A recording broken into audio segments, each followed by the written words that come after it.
Have you ever noticed something so strange, so repeated, so impossible to ignore, that once you see it, you can never unsee it again? Imagine traveling across the world. One city in Europe, another in South America, another in Russia, another in North America, another in Asia. Different languages, different empires, different official histories, different climates, different cultures. And yet, standing in the center of each place, you find the same buildings, the same arches, the same domes, the same columns, the same window spacing, the same city layouts, the same grand civic structures, the same monumental style repeated again, and again, and again. Not similar, identical in spirit, identical in proportion, identical in design logic. And the deeper you look, the stranger it gets. How did hundreds of cities, scattered across continents, end up with architectural fingerprints that feel as if they came from a single hand?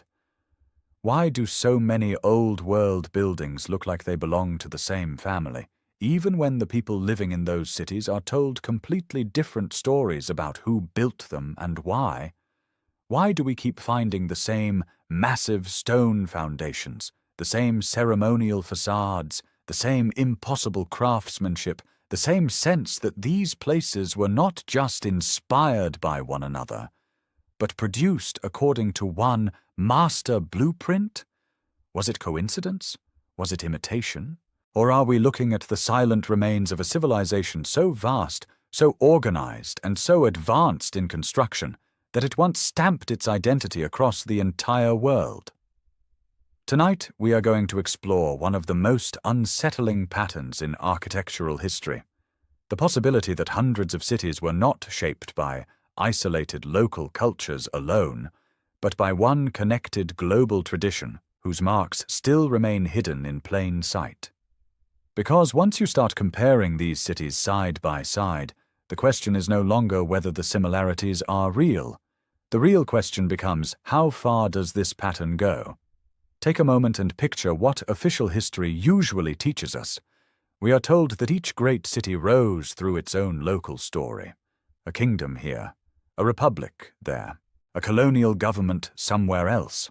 Architects borrowing ideas over centuries, styles evolving, trends spreading, empires influencing each other.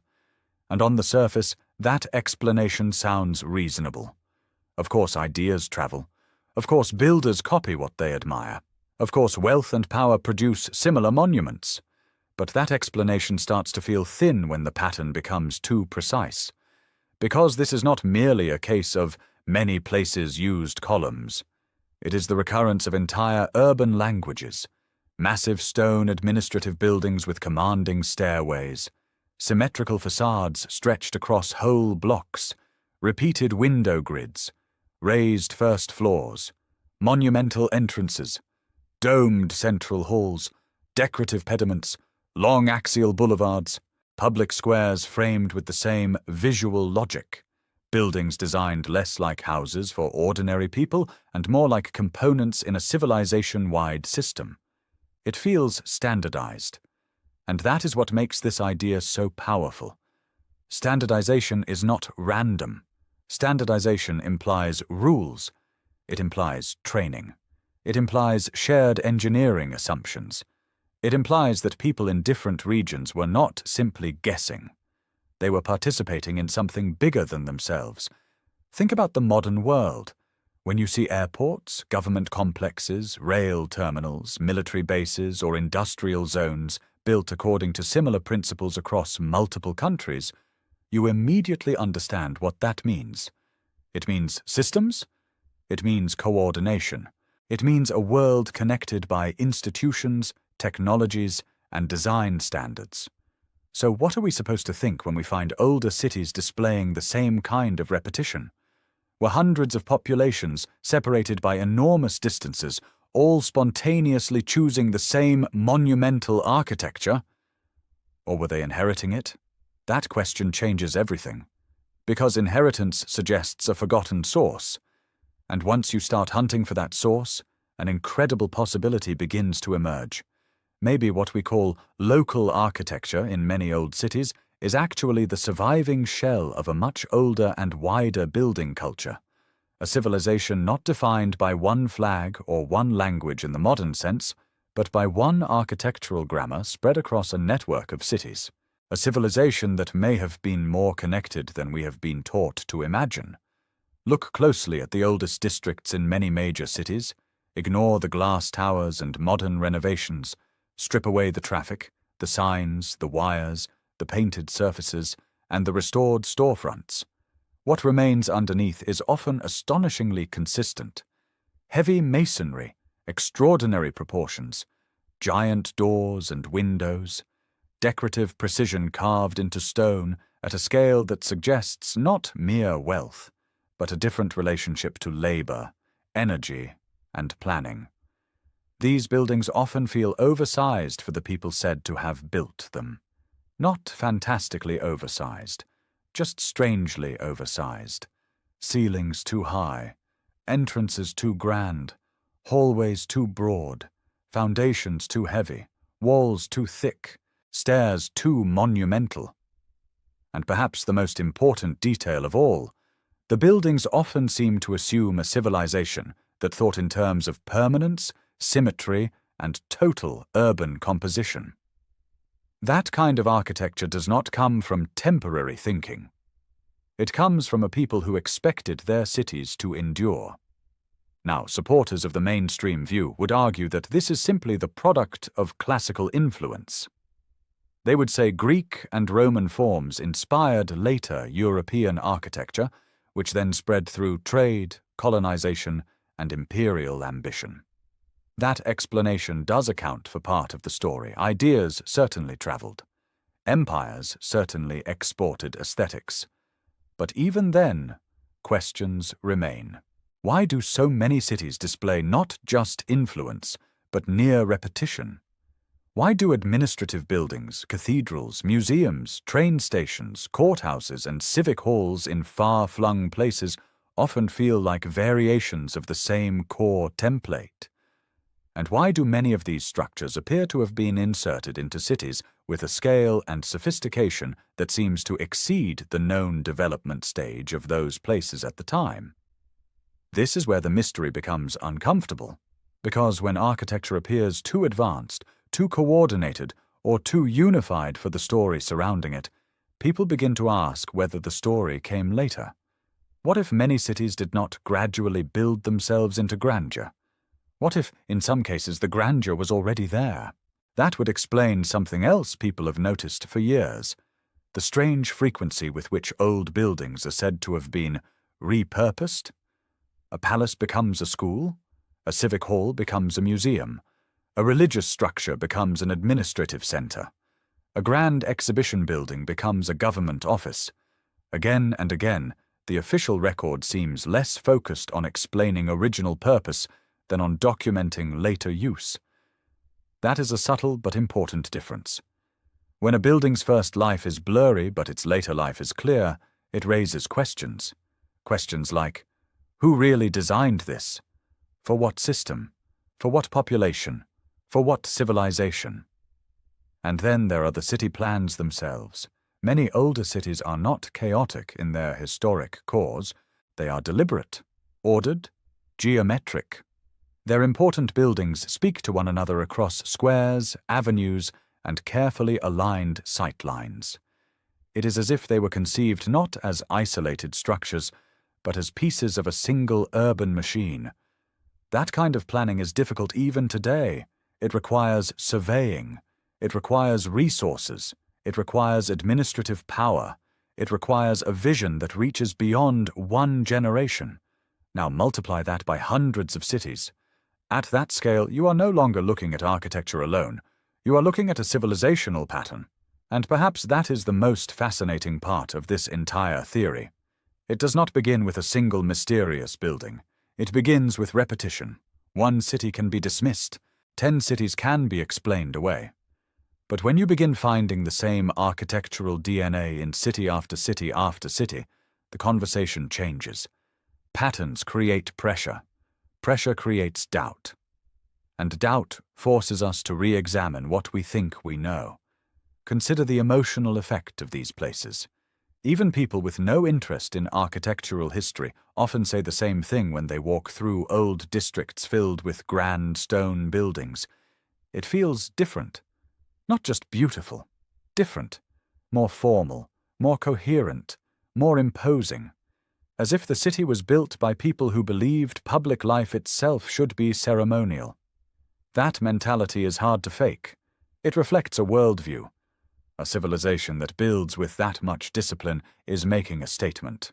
It is saying that order matters, that proportion matters, that geometry matters, that the city is not just a collection of buildings, but a stage on which power, knowledge, and identity are performed, which raises an unsettling possibility. What if the world once shared more of that worldview than we realize? Not through modern globalization, but through an earlier, forgotten network. A network that may have linked distant cities through trade, engineering practices, shared measurements, trained builders, or perhaps even a central civilizational tradition, later fragmented by wars, collapses, natural disasters, and rewriting of history. And once fragmented, each surviving city would tell its own local version of the story. That is how memory breaks apart. A unified reality becomes regional legend. A system becomes scattered ruins. A civilization becomes influence. This is why some researchers and enthusiasts are drawn to the idea of one lost builder civilization. Not necessarily because every detail can be proven in a simple way, but because the architectural evidence keeps provoking the same emotional and intellectual response. These cities seem related. They feel like cousins. Sometimes they feel like twins. Look at the recurring features. Domes appear everywhere, not merely as decoration, but as centers of spatial power. Colonnades create rhythm and processional movement. Facades are balanced with mathematical confidence. Stonework displays a consistency of technique that implies deep institutional knowledge. Decorative motifs migrate across borders. Even the civic ambitions feel similar. The builders wanted to impress, to stabilize, to centralize, to elevate. This is not village architecture scaled up. This is empire architecture, system architecture, network architecture, and maybe that is the key. Perhaps the old world was built by more interconnected systems than our modern categories allow. We tend to think in neat divisions. This nation, that empire, this century, that people. But architecture does not always obey those divisions. Builders learn from builders, surveyors travel, engineers migrate, conquest absorbs institutions, trade routes carry plans as easily as they carry goods. So perhaps one civilization does not have to mean one flag over the whole planet. Perhaps it means one great building tradition, one civilizational sphere, one operating logic that crossed borders so thoroughly that hundreds of cities ended up speaking the same architectural language. That interpretation is more subtle, but in some ways it is even more powerful, because it suggests the past was not primitive and isolated. It was integrated, much more integrated than we imagine. Still, the strongest version of the mystery goes even further. It asks whether the similarities are too deep to be explained by influence alone. It points to recurring anomalies, buried lower levels, oversized masonry blocks, abrupt rebuilding periods, records that credit recent populations with structures that look older than the dates assigned to them, and the repeated transformation of monumental buildings into new uses after unexplained disruptions. From that perspective, the architecture is not merely inherited style. It is surviving infrastructure, a remnant layer. If that sounds dramatic, it is because the implications are dramatic. If large portions of old urban architecture came from a prior civilizational phase, then history becomes less like a smooth timeline and more like a landscape of interrupted memory. The people who occupied these cities later may not have been the original designers. They may have restored, renamed, repurposed, and reinterpreted what they found. And if that happened in not one place, but hundreds of places, then the world map itself becomes a puzzle. 400 cities, one architectural mind. Could that really be possible? To answer that, we have to step back and ask a different question. What does architecture preserve that written history often loses? The answer is simple: scale, intent, capability. A document can be destroyed, edited, mistranslated, or forgotten. A building is harder to silence. Its walls tell you how much material was moved. Its symmetry tells you how carefully it was measured. Its survival tells you how well it was engineered. Its beauty tells you what mattered to the people who made it. Architecture is frozen thought, and frozen thought can outlive entire nations. That is why this subject captivates so many people, because even if you do not know the names of the architects, even if you do not know the exact dates, even if you do not know the full story, your eyes can still detect a pattern. You can still feel that cities separated by oceans are somehow in conversation with each other. They echo, and echoes come from a common source. At this point, skeptics will say that human beings naturally converge on similar solutions. Columns are strong, symmetry is pleasing, domes are efficient, stone is durable, grand buildings signal power. All true, but convergence alone does not fully explain repetition at this scale. Not when decorative systems, proportions, civic layouts, and urban priorities line up so consistently across such vast distances. At some stage, resemblance becomes relationship, and relationship demands explanation. Perhaps the world of the past had master builders whose methods spread farther than we realize. Perhaps a forgotten educational network once trained architects in one shared canon. Perhaps an earlier era of global exchange has been underestimated.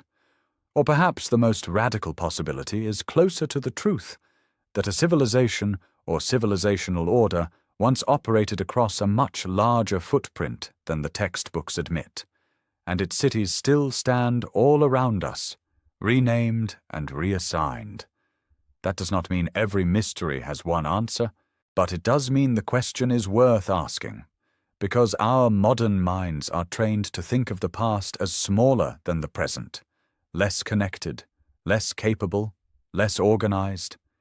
Yet the stone evidence staring back at us from old city centers often suggests the opposite. It suggests planning horizons longer than ours, materials confidence greater than ours, public ambition bolder than ours. In some places, it even feels as if the builders expected to be remembered forever. And yet, paradoxically, many of them may have been forgotten almost completely. That is the tragedy buried inside this mystery. Not just that these cities resemble each other, but that the people or systems that gave them their common character may have vanished so thoroughly that all that remains is style without memory, a facade without a founder, a plan without a planner, a city without its first name.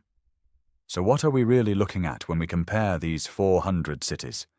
We are looking at clues, clues in stone, clues in geometry, clues in proportion, clues in repetition. We are looking at a world that may have once been more unified, more technically mature, and more architecturally synchronized than the fragmented historical narrative allows. And perhaps that is why these buildings continue to fascinate people. Because deep down, they do not feel like accidents of taste. They feel like remnants of order, the visible traces of a vanished confidence, the handwriting of a civilization that believed in grandeur not as a luxury, but as a baseline. One civilization, one network, one master tradition. Maybe the answer lies somewhere between those ideas. But whatever the final truth is, the pattern itself is real enough to demand attention. 400 cities do not accidentally dream in the same architectural language. 400 cities do not accidentally repeat the same visual grammar. 400 cities do not accidentally preserve the same monumental instincts across continents unless something deeper connected them. And maybe that is the real revelation here. Not that the world once had a lost civilization in the dramatic sense people often imagine, but that the old world may have been bound together by shared systems of design, power, and construction so extensive that, from our perspective today, they look like the work of one civilization. A civilization not necessarily forgotten in total, but broken into pieces. Pieces we now call nations, pieces we now call styles, pieces we now call eras. And perhaps the architecture is trying to tell us what history no longer can, that these cities were never as separate as we think, that their builders were part of something larger, that beneath the local names and the official timelines, there may still survive the bones of a connected world. So the next time you see an old city center